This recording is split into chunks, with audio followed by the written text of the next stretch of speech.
darken those two lines. And now your next row. Now here comes the ultimate twist, because God observed that they were very prideful people and this behavior was very prideful. He decided to stop the building of this tower. Now how? Stay tuned, I'm going to tell you how he did.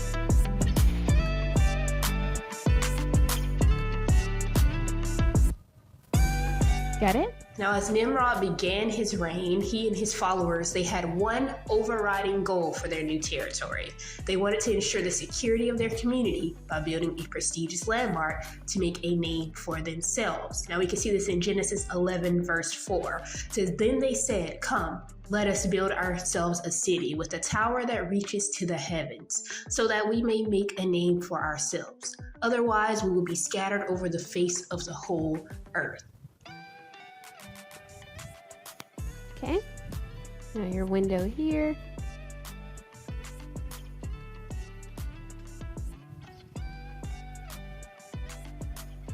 Take away any unnecessary lines.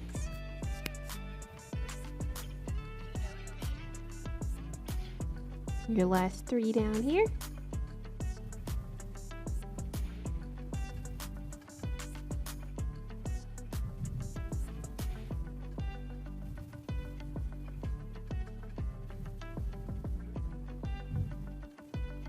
And your next window, make it come out a little bit more.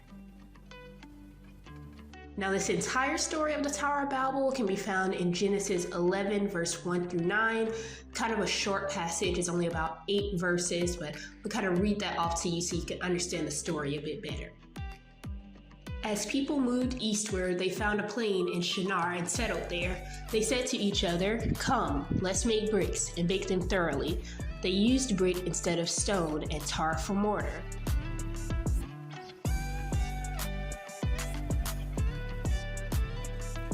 Come out a little bit so that it matches the other ones.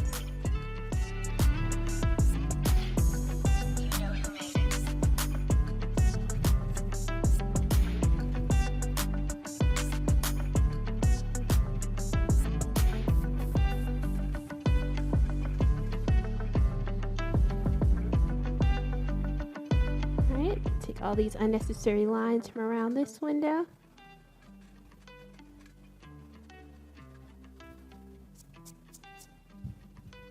I'm going to come down a little bit more with this line right here.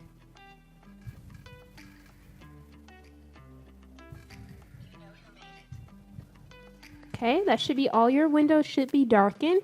Now what we're going to do is we're going to go and darken the tower and try and even up our lines a little bit more, okay? So I'm going to go for my angle and darken. I'm going to erase any lines we don't need. Hey guys, I know you're enjoying the lesson. Stop really quick, hit that subscribe button and the like button so we can continue to spread the gospel of Jesus Christ through the arts. Let's continue to spread the gospel through the arts, through all of these videos. Share, subscribe, and like. All right, let's get back to the lesson. The Lord came down to see the city and the tower the people were building. And the Lord said, "If as one people speaking the same language they have begun to do this, then nothing they plan to do will be impossible for them."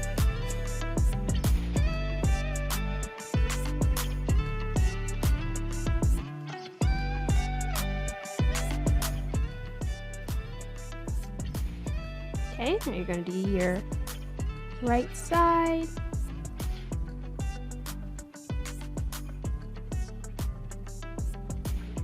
Still leaving it at a little angle, okay? I'm going out a little bit with my line.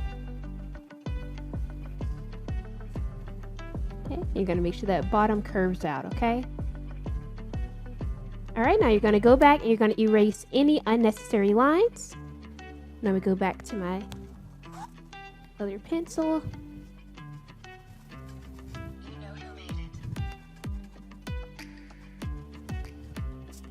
Just getting rid of all those little lines. All right, guys, great job on your drawing on today. I hope yours turned out excellent. Thank you so much again for tuning in on today. We have drawn our interpretation of the Tower of Babel. Again, make sure you go and check us out on our website, www.abamcenter.com, if you want to learn more about our Biblical Arts Museum.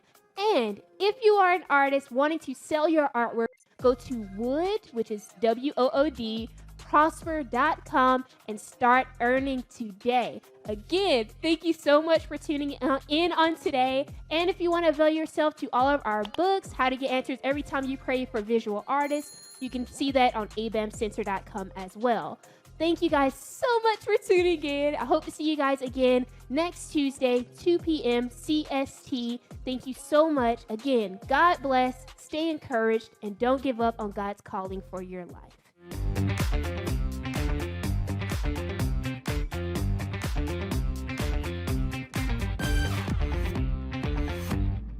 You want to understand God's calling for your life as a visual artist? Well, now you can.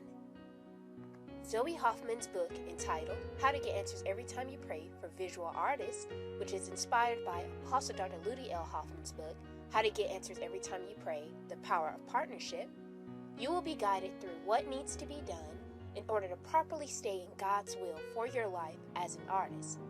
Go online to www.abamcenter.com and order your copy today.